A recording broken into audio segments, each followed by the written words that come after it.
As you're listening to me talk, something amazing is happening within your cognitive system that allows me to transfer my thoughts into your mind. I'm not talking about telepathy, of course, but rather the everyday phenomenon of understanding speech.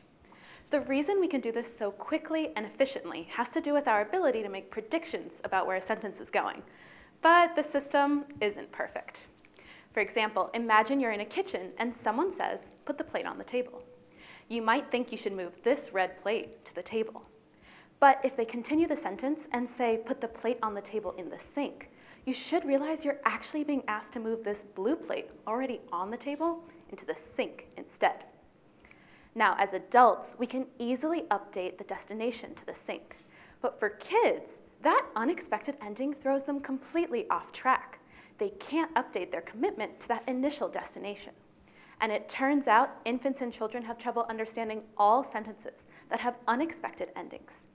In my research, I'm investigating why. We know it can't be immature language knowledge because making the prediction that the table is the destination for the plate is evidence of pretty sophisticated knowledge. It requires you to know that put needs an object and a destination. Instead, there's a bit more information about the plate in this sentence, so you have to wait to hear the actual destination. So if it's not immature language knowledge, what if it's the fact that children's overall cognitive systems are still developing, independent of language? Because this is difficult to tease apart experimentally, I'm modifying a well-known AI algorithm to test two competing theories on how development can constrain language understanding. You can think of this algorithm as different ways of handling a fork in a path. As an adult, you choose the simpler path first, but when you realize it's a dead end, you can easily backtrack and update the destination.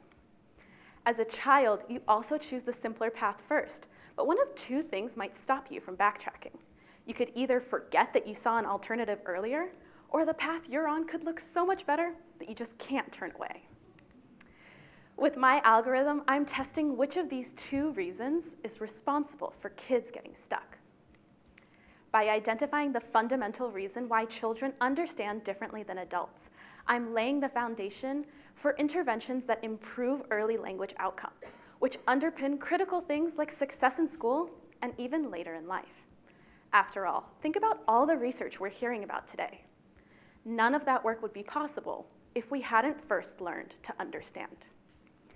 With my research, I'm providing insight into how we go from a newborn baby to a rocket scientist, or even a graduate student condensing a doctoral dissertation into a 3-minute presentation.